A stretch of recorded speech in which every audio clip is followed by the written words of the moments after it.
Alright, so we are going to do the Defense of the Moondancer, which is the current trial for the Spelljammer campaign. And it is supposed to just represent a point in time when your ship is attacked. We're waiting on one person over there to join us, and then we'll begin. And we're just, aboard our ship.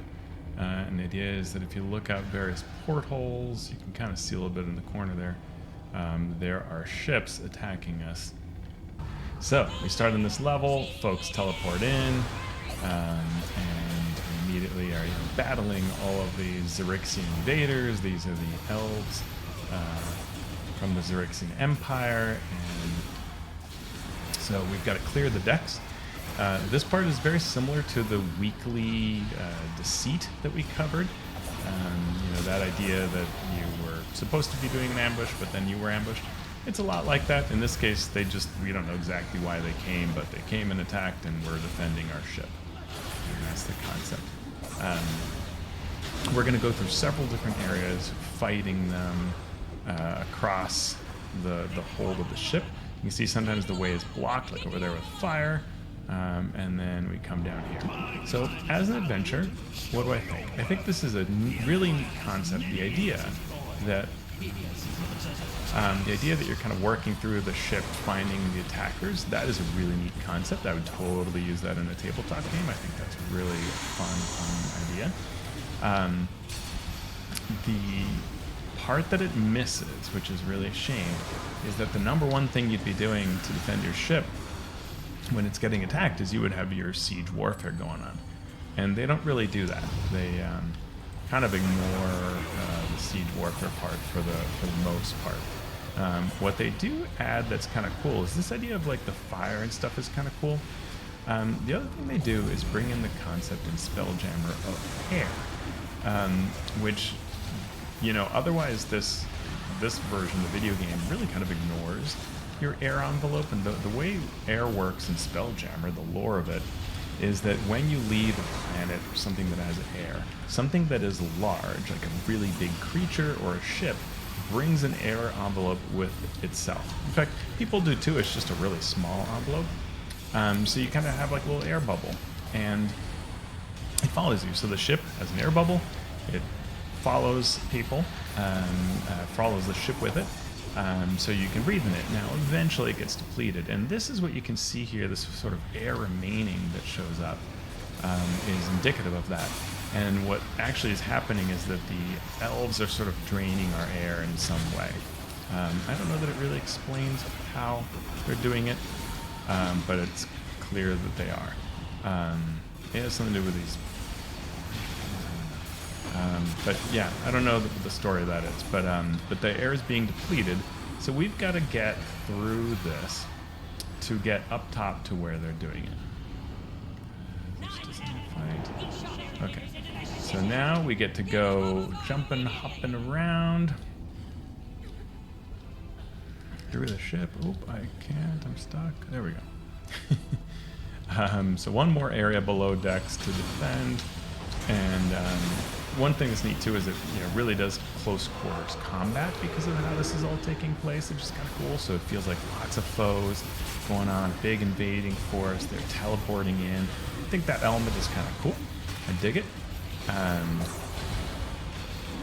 and I think that's really neat for battle. And just again, like what I would really like out of this, if this were like a tabletop game, is to capture that sense of, hey, we're on a ship that has siege weapons, right? Like you can see them, they're all over the top of the ship. We'll see them as they're running around. Why is that not part of the experience? Or at least why is that such a minimized part of the experience? As we clear areas, we go to new areas. So here we go finally onto the decks. And you see there that blue, kind of bluish green area. That is the area that we're doing. So we can decide which way we want to go. You got to take, as long as everybody does the same thing, we're fine. You can go to the upper areas first, which is often what people do, but you can also come here. And when we're in this center zone, which is hard to do initially because there's so many bad guys, we begin to turn this, kind of win this over, which is a part of like sort of player versus player combat has this mechanic. So by being in this circle, we're kind of turning it our color. And when we win it over, then we will turn off these air bleeders that are taking out the ship's air. So you can see it's kind of hard. There's a lot of fire going on, a lot of like flame constantly. But now that we're here, you see that other air bleeder's gone. So we now have to choose a route. Let's see if everybody goes which way we go. It's that way. So we go this way, and you can see there's another air bleeder up there, the kind of zone and teal color. And we can take this one over to bring that number from 100% to something. Oh, I got killed. 125, thank you very much. Yeah, so that is the danger of going right into the heart of it. But it's more fun that way. Alright, so there we go. And as before, there are these boss types, which are the ones right there, like there was that lieutenant. And then there are the normal folks. So here you can see the bleeder at 30% after the ship. 20, it just kind of keeps going down. Sometimes there's catapult fire, which makes it kind of rough. I'm trying to just get that number down. 2% and gone. So once it's done, we can jump in our low gravity area back to the front area. The foes do kind of repopulate, which is kind of why it can be good to do the middle last. Now that that's done, we've got our reinforcements out of the way, and we can come up here and join this area with the last air bleeder to turn it over to our side.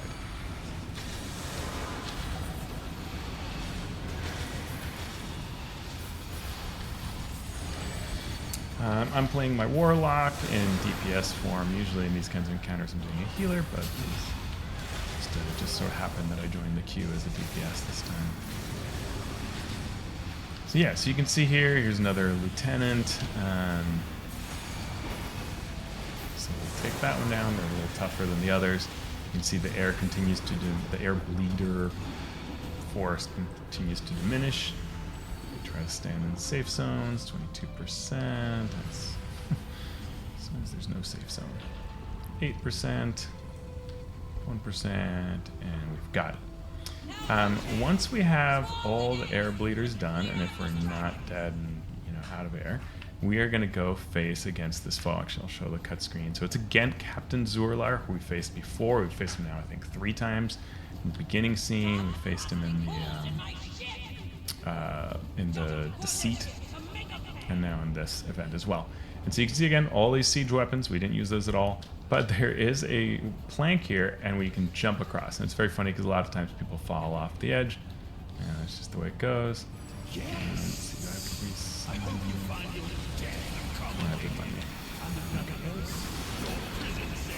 This part is very interesting because what happens is you have the captain, and he will become invulnerable at various points. So when he becomes invulnerable, his hit points bar is all gray, so he cannot take more damage. And as a result of kind of knowing that, you don't really super need to prioritize working on him because it's just, it's just the way it's going to go. And instead, it actually makes more sense to target with like our best equipment and stuff, the lieutenants. These guys with little flags. Because those guys actually boost and do a lot more damage, and they're hard to kill. So taking them out is better. And we will see. We will see that you see the gray bar above my head. The boss is over there, and we can't touch him. So in a lot of ways, it's about focusing on the additional foes that are in the area, staying alive, and saving all our kind of big guns for the lieutenants, which allows us to do more damage overall, more progress faster. As you take out these lieutenants and all the other troops, then the Captain Zoor'Lar will lose the kind of like chains and gray aspect, as you can see here, and he comes out and fights. But again, like it's just we're gonna be fine, all of us attacking him. It's really less about him and more about all these others that are the real danger. When they get all of their attacks out, these different foes, and spawn all these different zones that you can see there. That's where everybody can take a lot of damage from everybody.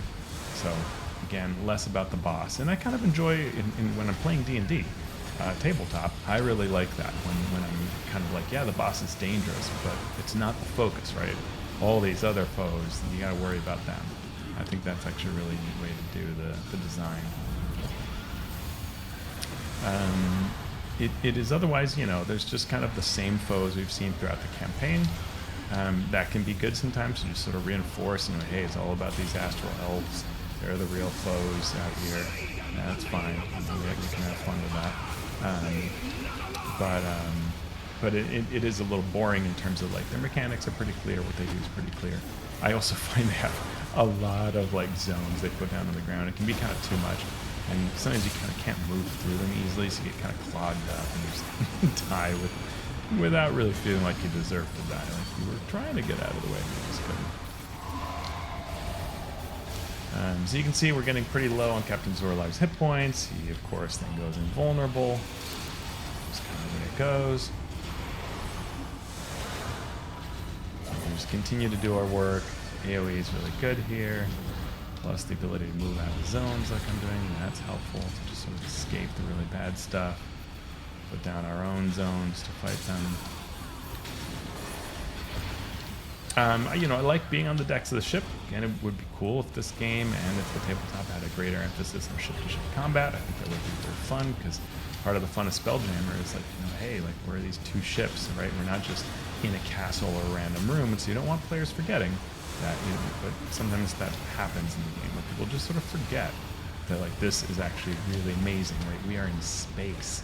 And I think that's the thing when you're designing to always think about, you know, are we forgetting the coolest thing, right? Are we in some of the fantastic area, you know, amongst this huge battle with all these different ships, and we don't really feel like that, right? We don't necessarily feel like there are that many ships. And if you think about it, when they're teleporting in the previous part, yeah, that's really tangible. There are all these ships probably that are full of troops that are being sent here. That makes sense. But here in this fight, we don't quite, you know, feel the presence of the other ships. We can be firing at them or them firing upon us, and we don't really know. So we're getting close here. We just have to take a few more down to unlock the captain coming out. And he is pretty wounded. Let's see if we can get him out. That looks good. And that's it. We've defended the Moondancer. So those are the zones, you know, the air bleeder concept, the boss becoming invulnerable concept. Pretty good. You know, those are things that we see in tabletop a fair bit. And then it's just down to the rewards, which are, in this case, loot boxes that are all really random. But that's the way it goes. So hope you enjoyed Defend of the Moondancer and seeing what it's like when we're turning what was an ambush of our ship into an attack on their ship. And in theory, finally defeating that lieutenant. You know, I think that's the kind of story concept. All right, so we have reached now the end of the campaign, believe it or not. So on a couple of my characters now, I've been able to do this, and I wanted to share kind of how it ends. And, you know, it maybe it doesn't surprise you at this point now for me to say that, well, it's maybe not as you expected. So we were doing kind of, you know, all these quests, right? If you look at the map, we, you know, explored the Mimichi space, and we defended, you know, our town first, then we explored Ramichi space, and then we went to Gabion space. We do the Xaryxian invasions. There's one now. We went to quests on each of these 3 planets. So in theory, story-wise, what's happened? We've been able, I guess, to thwart off an invasion by the Xaryxians, and we had the Deceit, you know, that weekly event where they attacked us. It looks like we were able to recover the Ring of Shooting Stars, which the princess needs to sort of, I guess, maybe get rid of the astral seed problem, right? The astral seeds are these giant seeds that are embedding into the worlds and going to tear it apart. So you might think that the end of this campaign would have something to do with that. Not apparently. So there must be a part 2. That's all I can think of, is that there's a part 2. Because we have not saved the Forgotten Realms as far as I can tell. But what have we done? Well, we get this guy. This strong heat core shows up in our inventory. and it's part of unlocking an artifact that is based off of that. We also get some boon points, which is, that thing I've talked about before of how you sort of advance your character. That's fine. We also have a weekly event we can run where we can get some benefits. That's all well and good, but the one that's kind of most interesting is the idea that we can run through a kind of cash in currency to go through a series of steps, and they're totally not exactly logical, but if you read the text, the astral seed tendril hungers. Completing tasks will provide you with the fuel it needs to attain its final form. And what we're talking about is this heat core is part of it, but it is this this artifact here. So this astral seed tendril, which I've already improved once with this, or maybe twice with these little bits. Now, or no, this was, you got the artifact at blue, then you add this piece and it becomes purple. Well, the statistics improve each time. I can now feed it. So I run that, and it just generates some refinement points that help me upgrade it. It's sort of this gobbledygook of the MMO. But okay, fine, I did that. Now I run this again, and I get myself some enchanting stones, which is very nice. So they're covering a lot of the cost of upgrading this device. That's really, really cool. So I run that.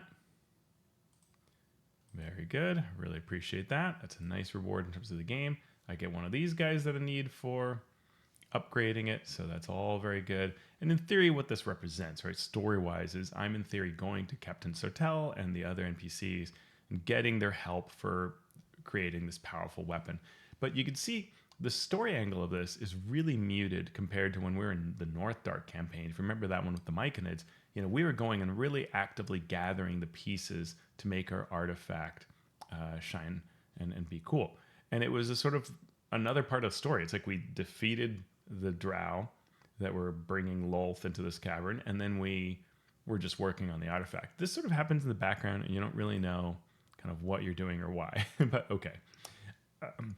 So the last thing is the astral seed needs the most potent of heat cores. So we run this, which is turning in currency, to create a blazing heat core. So when this task ends, we gain that. It feels sort of magically very gamey, right? It doesn't feel like anything, and we're done. We now have done sort of all of these parts, and if we go to our artifact and we refine it, then we can upgrade it. Now it does need some enchanting stones, so let me go get those. Okay, so now that I have the enchantment stones, I've got everything I need here for this piece. It's a 100% chance, so there's no chance of failure, and I'm just upgrading this piece of my equipment, which if you don't follow the MMO, it's probably confusing, but it's the idea of empowering an artifact and seeing it grow with you, which is cool. It is now stronger than it was before, and I now can take it to another level using those enchantment stones I got, but I need glyphs of potency. They didn't give me everything I needed for each step, so let me go grab those. So once I have all three pieces, I run the process, and it's a 100% chance again, and I am done. I have now upgraded this artifact to the highest level, which is really cool. They paid, basic, very, very low cost to get a really nice artifact out of it. Very cool. Story-wise, it's the idea that I got one of these astral seeds and somehow bent it to my will, I guess, and it can kind of like store energy the way that the seeds gather energy from the planet. It's gathering it from the environment, maybe enemies, and it can explode outwards and do things. Fun story idea. I don't know that I super love the way it's implemented, but that's fine. But at this point, the Light of Xaryxis campaign is done. The only additional thing we can do is just sort of create some benefits for us every week. So I presume there must be a part 2 that's coming story-wise where we truly take the steps we would need to do to stop the Xaryxian armada and the prince and help the princess assume the throne and whatever else might happen. And if you know the Spelljammer published 5th edition adventure for the tabletop game, then you know that there's some surprises to come, probably. So I look forward to that. We'll see when that implements. And for now, we have finished out the Light of Xaryxis campaign, part 1. Hope you enjoyed the series. If you like the work that I do, please consider going to the Drive-Thru RPG site to pick up the 2 products that you see here, or to the DM's Guild to find my work that is available there. If you go to alphastream.org, you can find lots of ways to support me, from Patreon to checking out my videos like this one, reading my blog, supporting the podcast of Mastering Dungeons. And you will find that if you join my Patreon, you will get both of these products that you see here for free. And just signing on to my mailing list at alphastream.org will get you one of them for free. Thank you so much for watching and supporting my work.